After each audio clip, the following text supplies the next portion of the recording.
आधी बातमी आली टीम इंडिया अहमदाबादला दुसऱ्या हॉटेलमध्ये राहिल्याची. टीम इंडियाने ड्रेसिंग रूम चेंज केल्याची. दोन्ही गोष्टी 2023च्या वर्ल्ड कप फायनलपेक्षा वेगळ्या. नंतर चर्चा झाली एका योगायोगाची. भारताने वर्ल्ड कप सेमीफायनल वानखेडेवर जिंकली. साऊथ आफ्रिका इडन्सवर सेमीफायनल हारली आणि आता फायनल अहमदाबादला होणार आहे. सेम 2023च्या वर्ल्ड कप सारखं. मग आलं स्टेटमेंट, शोएब अख्तरचं स्टेटमेंट. आता शोएब अख्तरला कुठं महत्व द्यायचं असं वाटू शकतंय, पण अख्तर म्हणाला मोदी स्टेडियमवरचं रेकॉर्ड आणि चाहत्यांच्या अपेक्षा फायनलमध्ये भारतावर प्रेशर तयार करू शकतात. कारण याच ग्राउंडवर भारत ऑस्ट्रेलिया समोर हरला आहे. आपल्या डोक्यात हीच भीती आहे, पण नरटी लागायला नको म्हणून आपण बोलत नाही. असो, आधी इथं हारलो म्हणून आता परत हारणार असं नसतंय. क्रिकेट चालतं मॅचमध्ये कोण कसं खेळतंय यावर. त्यामुळे इतिहासापेक्षा जास्त टेन्शन दोन गोष्टींचं आहे: नरेंद्र मोदी स्टेडियमचं पिच आणि न्यूझीलंडची टीम. कोण किती टफ जाऊ शकतं पाहूयात या व्हिडिओमधून. नमस्कार, मी चिन्मय आणि तुम्ही पाहताय बोल भिडू. सुरुवात करू न्यूझीलंडच्या टीमपासून. फिन ॲलन आणि टीम सायफर्ट. साऊथ आफ्रिकेविरुद्ध या दोघांनी जे केलं त्याची भीती कुठल्याही टीमला बसणं साहजिक आहे. आफ्रिकेनं न्यूझीलंडला 170 रन्सचं टार्गेट दिलं होतं. या दोघांनी ओपनिंगला येऊन 117 रन्सची पार्टनरशिप केली 9.1 ओव्हर्समध्ये. या दोघांमध्ये एकही जण अँकर म्हणून बॅटिंग करत नाही. दोघंही फोडतात, खास करून फिन ॲलन. साऊथ आफ्रिकेविरुद्ध त्याने 33 बॉलमध्ये 100 मारला, ते सुद्धा रनचेस करताना. आता भारताचा विकनेस आहे पॉवर प्लेमध्ये रन्स न रोखता येणं. 5च बॉलर असल्यानं बुमराला जपून वापरावं लागतं. त्यामुळेच या दोन ओपनर्सचा धोका आणखी वाढतो. फिन ॲलनने या वर्ल्ड कपला 7 इनिंग्समध्ये 289 रन्स केलेत, तर टीम सायफर्टचा आकडा 274 रन्सचा आहे. दोघं मीडियम पेस फोडून काढतात, पहिल्या बॉलपासून मारतात. त्यामुळे या दोघांनी पॉवर प्ले पूर्ण खेळला तर गणित बिघडू शकतं. पण समजा एक विकेट काढली आणि न्यूझीलंडच्या स्कोअरला थेट ब्रेक लावला तर रचिन रवींद्र येणार.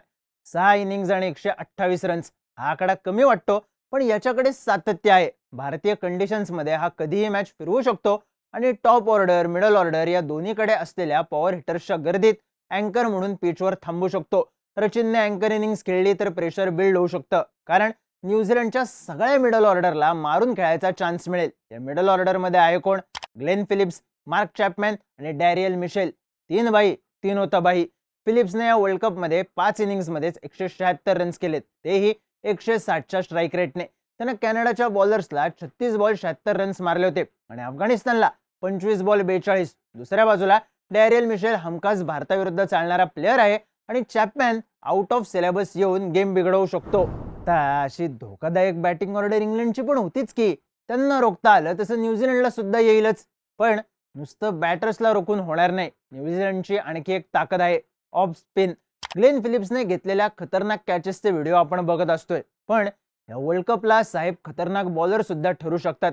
त्याने विकेट्स भले 3 काढले असतील, पण तो खतरनाक आहे कारण तो ऑफ स्पिनर आहे. हेच कोल मॅकॉन्कीचं. साऊथ आफ्रिकेच्या विरुद्ध त्याने फक्त 1 ओव्हर टाकली, पण डीकॉक आणि रायल्टन अशा 2 विकेट्स काढल्या. आफ्रिकेचं गणित बदलवून टाकलं. भारताच्या बॅटिंगमध्ये टॅलेंट खचून भरलंय, पण या वर्ल्ड कपमध्ये प्रॉब्लेम येतोय तो ऑफ स्पिन समोर. फक्त या वर्ल्ड कपचे आकडे सांगायचे तर आतापर्यंत भारताच्या 15 विकेट्स ऑफ स्पिन समोर पडल्या आहेत. बरं, एकट्या अभिषेकलाच ऑफ स्पिन समोर अपयश येतंय असंही नाही. ईशान किशन 5 वेळा, तिलक आणि हार्दिक 2 वेळा, तर संजू, अक्षर, सूर्या प्रत्येकी एकदा ऑफ स्पिनरच्या तावडीत सापडलेत. विकेट जायचं जितकं टेन्शन आहे तितकंच ऑफ स्पिनर समोर रन्स न होण्याचं सुद्धा. कारण सुपर 8 पर्यंत पोहोचलेल्या टीम्समध्ये ऑफ स्पिन समोर सगळ्यात कमी स्ट्राईक रेट कुठल्या टीमचा असेल तर ती आहे भारताची टीम. त्यामुळेच फिलिप्स आणि मेकॉन्की टफ जाऊ शकतात. पेस डिपार्टमेंटमध्ये न्यूझीलंडकडे मॅट हेनरी आहे. 2019च्या वर्ल्ड कप सेमीफायनलचे फ्लॅशबॅक्स आले असतील तर भीती कळली असेल. या वर्ल्ड कपमध्ये मॅट हेनरीच्या नावावर 7 इनिंग्समध्ये 9 विकेट असल्या तरी त्याची मेन ताकद आहे त्याची इकॉनॉमी. त्याने 7.59च्या इकॉनॉमीने बॉलिंग केली आहे. त्यात तो पॉवर प्ले ओव्हर्समध्ये सुद्धा चांगला चालू शकतो, पण त्यापेक्षा जास्त भीती आहे ती डेथ ओव्हर्समध्ये. साऊथ आफ्रिकेविरुद्ध सुद्धा त्याने 20व्या ओव्हरला रन्स अडवले आणि मोमेंटम शिफ्ट होऊ दिला नाही. त्यामुळे धोक्याची घंटा आहेच. आकड्यांमध्ये न दिसणारं न्यूझीलंडचं ट्रम्प कार्ड म्हणजे त्यांचा कॅप्टन मिशेल सँटनर. सँटनर ग्राउंडवर कधी अग्रेसिव्ह झालेला दिसणार नाही. तो कधी कुठल्या प्लेअरला हुल देणार नाही. शांतपणे लेफ्ट आर्म स्पिन टाकणार आणि गरज लागलीच तर फोडून सुद्धा खेळणार. मुळात सँटनरकडे भारतात टेस्ट सिरीजमध्ये व्हाईट वॉश देण्याचा अनुभव आहे. त्यामुळे भारताविरुद्ध मेंटल टॅक्टिक्स कशा खेळायच्या यात सँटनर वस्ताद आहे. त्यामुळेच न्यूझीलंडची टीम टफ जाऊ शकते, कारण ती कुठल्या एका प्लेअरवर अवलंबून नाहीये. त्यांच्याकडे प्रत्येक स्लॉटमध्ये मॅच विनर्स आहेत. ते सेमी फायनल अगदीच वन साइड जिंकून फायनलला आलेत. त्यामुळेच टफ मॅच होण्याची शक्यता जास्त आहे. बरं, हे झालं टीमचं. स्टेडियमचं काय? नाही ते सोशल मीडियावर स्टेडियमचं नाव बदला, स्टेडियमची नजर काढा असले प्रकार सुरू झालेत. स्टेडियमची भीती 2 गोष्टींमुळे. पहिली गोष्ट भारताचं इथलं रेकॉर्ड. मागच्या 3 ICC इव्हेंट्समध्ये भारताने फक्त 2 मॅचेस हारल्या. 23ची वर्ल्ड कप फायनल आणि या वर्ल्ड कपला आफ्रिकेविरुद्धची सुपर 8 मॅच. दोन्ही मॅचेस याच ग्राउंडवर झाल्या. दुसरी गोष्ट इथली प्रेक्षकांची संख्या. नरेंद्र मोदी स्टेडियम हे जगातलं सगळ्यात मोठं क्रिकेट स्टेडियम. इथली प्रेक्षक संख्या आहे 1,32,000.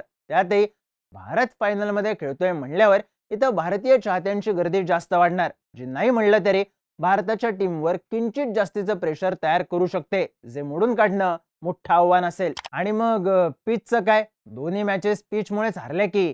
ऑस्ट्रेलिया विरुद्धची फायनल आणि साऊथ आफ्रिकेविरुद्धची मॅच दोन्ही वेळेस पिच होतं ब्लॅक सॉइल पिच, जिथं भारताच्या बॅटिंगने सपशेल लोटांगण घातलं. पण आत्ताच्या वर्ल्ड कप फायनलला ब्लॅक प्लस रेड सॉइलचं मिक्स असलेलं पिच वापरण्यात येणार असल्याचं सांगण्यात येतंय.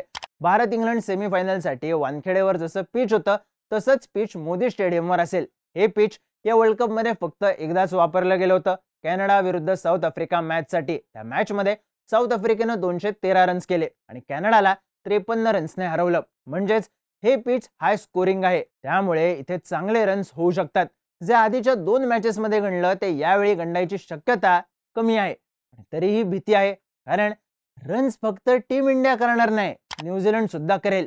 फक्त रात्रीतून पिच चेंज करण्याचा कुटाणा यावेळी केला नाही म्हणजे मिळवलं. बाकी भारतीय टीम फॉर्मात आहे, मोठे प्लेयर्स आहेत, टफ सिच्युएशन मधून मॅच काढून दिली.